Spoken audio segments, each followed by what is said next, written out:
Hi, it's your English teacher, Kat, again. Welcome and welcome back. I thought today we would have a look at some Australian English versus American English again. I quite enjoyed that last time, and I hope you enjoyed listening to the words and learning some differences between Australia and America. Let's have a look at some of the ones for today. The first one we're looking at is the word film versus movie. So in Australia, we would say a film star or a film producer, whereas in America, they're more likely to say a movie star or a movie director. Of course, in Australia, we use both now. And possibly movie might be getting more popular than film. Another one would be for American football. Because there's many types of football, we have soccer, which in many parts of the world is called football. We have our own Australian football that we call football. So we tend to call American football gridiron. I'm not sure where that comes from.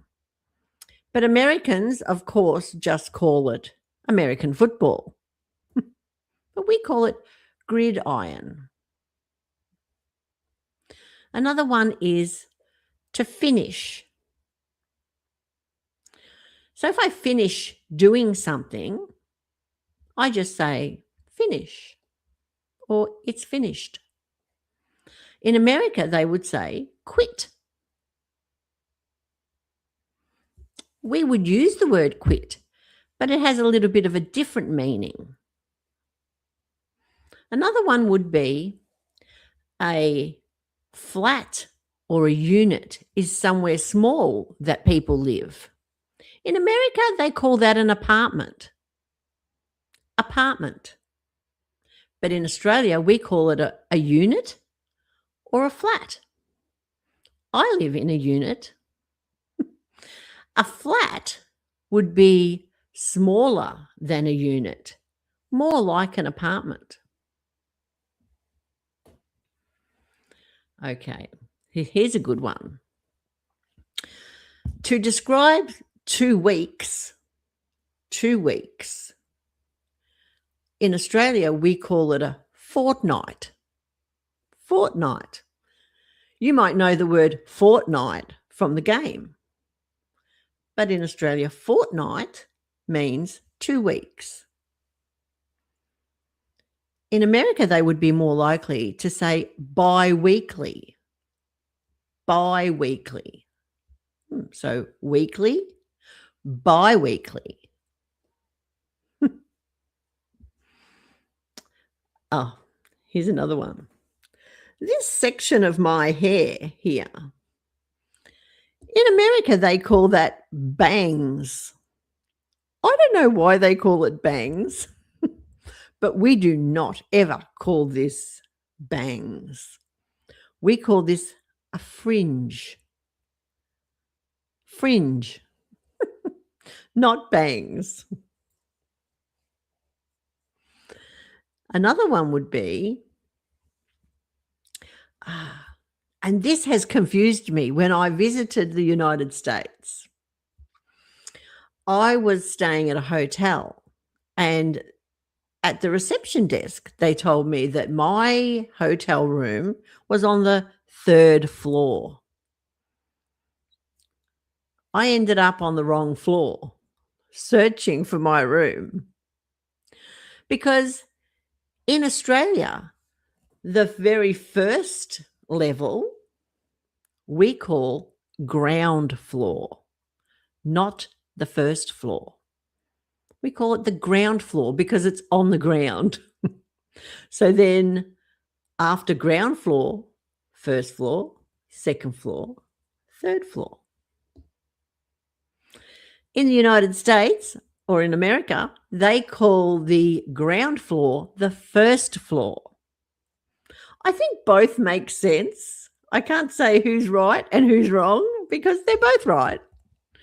So they have no ground floor. Now, in Australia, anything under the ground floor would be underground. So if you get into a lift or an elevator in Australia, it might have UG for underground. But in America, it would have basement. Basement, first floor, second floor, third floor.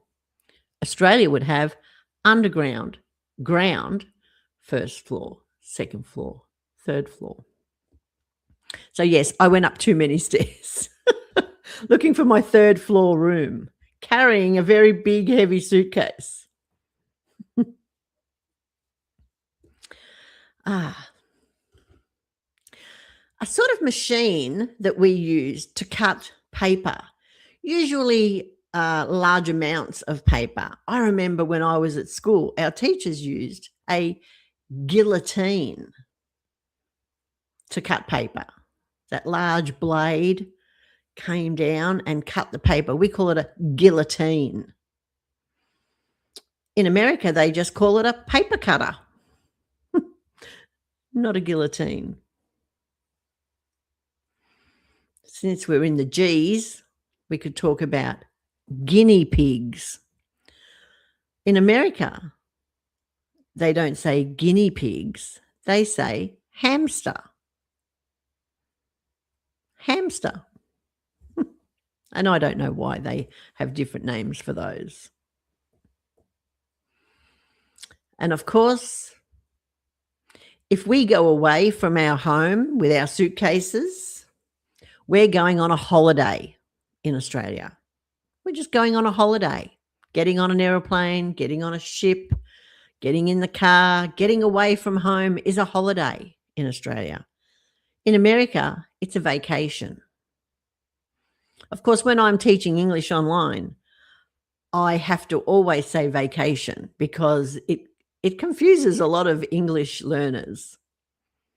Because holiday to Americans means a specific day, like Christmas Day, Easter, Valentine's Day, I don't know. But for us in Australia, a holiday is a vacation. So going on a holiday, yeah. Another one would be a big, we call it a jug, a big jug of water. So something that you pour the water from or the drink from. Okay, we would call it a jug.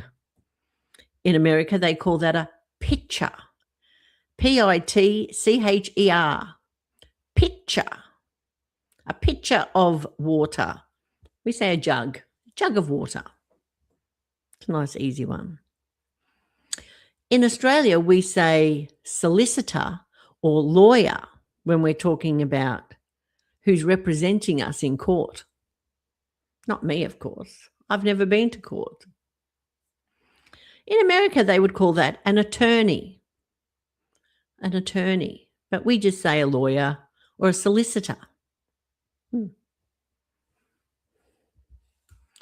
Let's find something else that's interesting to compare. Of course, this one, when we're talking about medicine, we would always refer to our prescribed medicine from our doctor as medicine. But in America, they would call it drugs. In Australia, we only really use the term drugs when we're talking about illegal medications or substances. So illegal drugs or illicit drugs.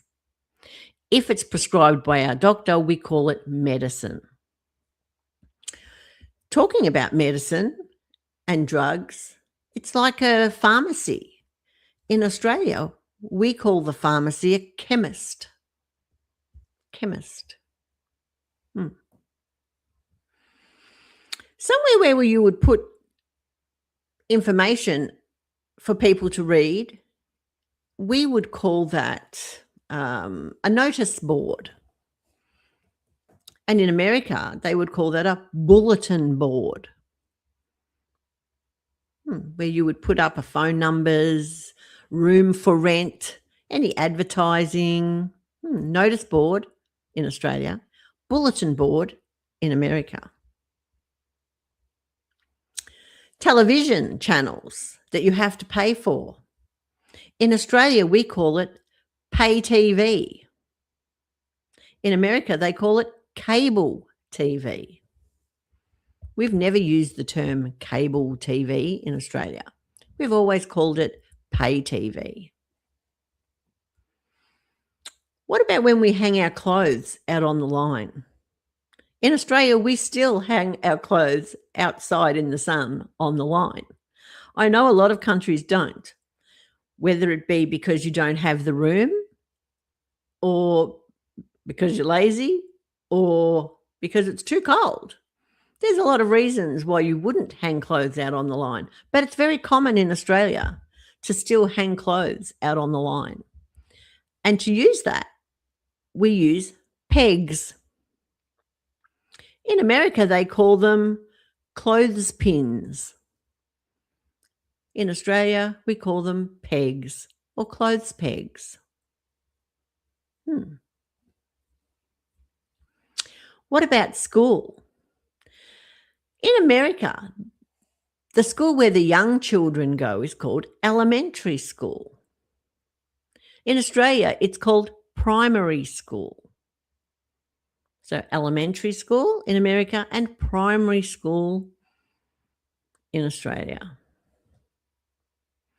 Speaking of the word prime, what about a prime mover?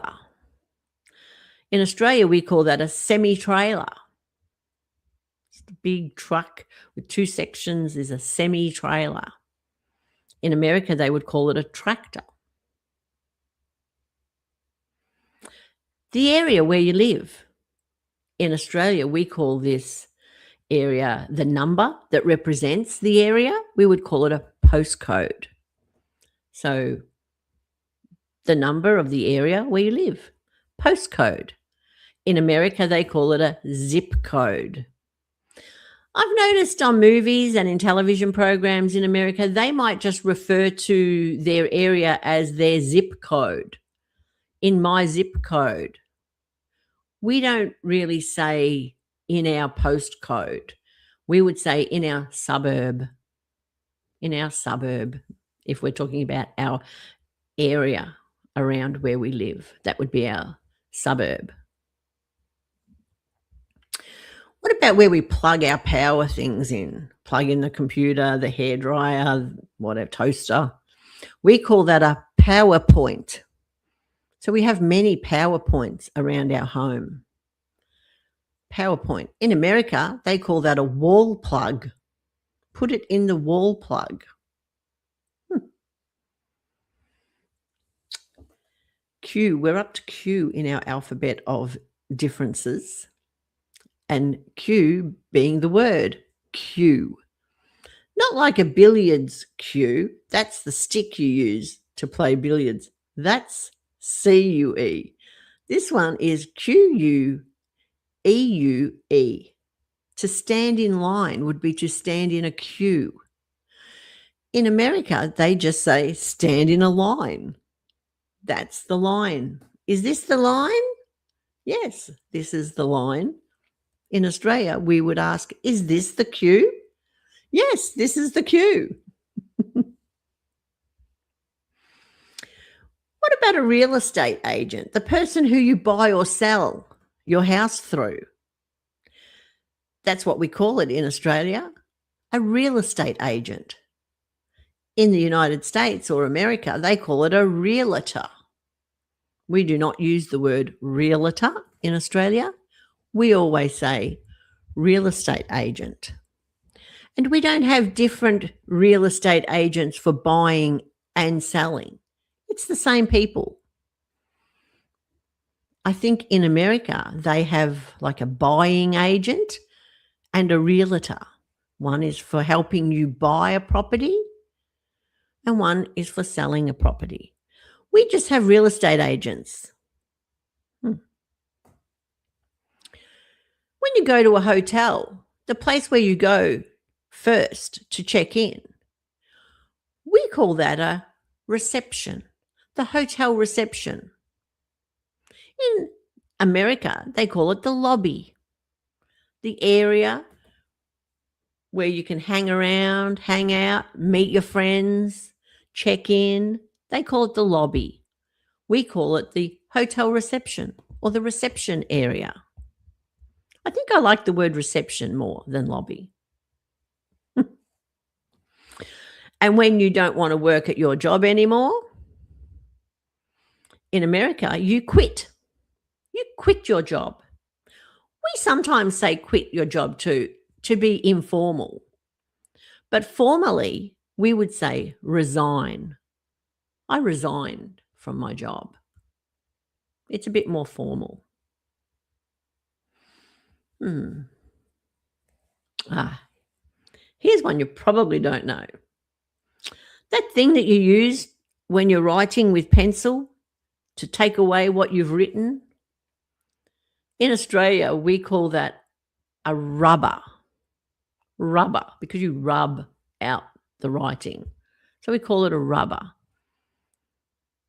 In America, they call it an eraser. We also call it an eraser now. So both are correct in Australia. You can say a rubber or an eraser. Both are correct. But in America, they would not say rubber. They would only say eraser.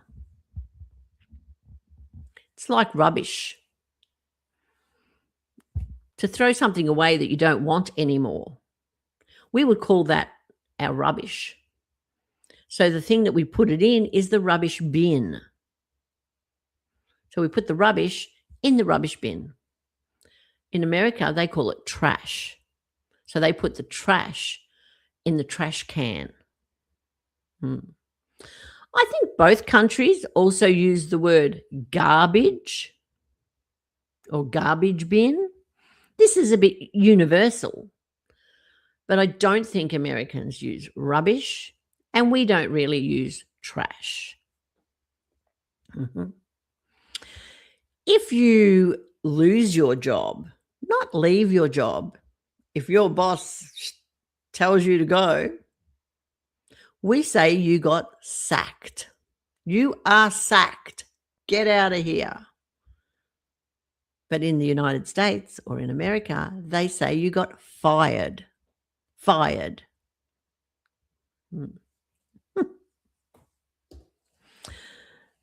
Another simple one is the place where you go to buy things. We call it a shop.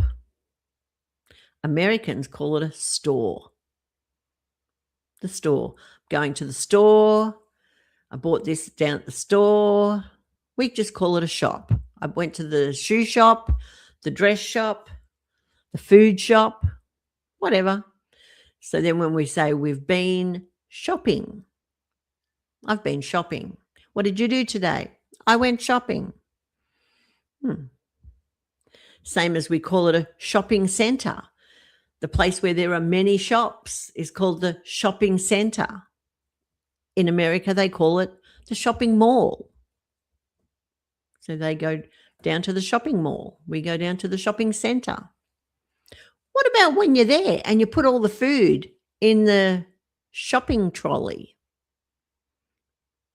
We say shopping trolley to put the food in. In America, they call it the shopping cart.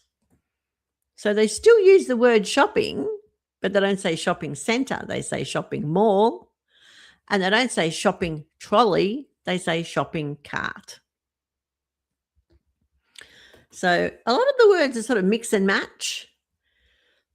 I think if you're using your English in any of these countries, you'll get by using most terms. There are a few Australian terms that Americans will be very confused about that they don't know, but then some of the words they know.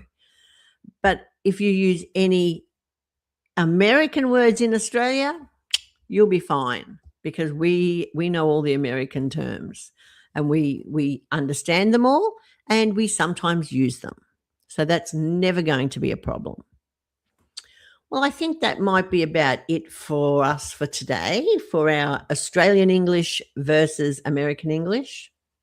Please don't forget to give me a like and subscribe. I'm trying to grow this channel so I can keep going. And hopefully, I will see some of you in here next time and we can have a chat.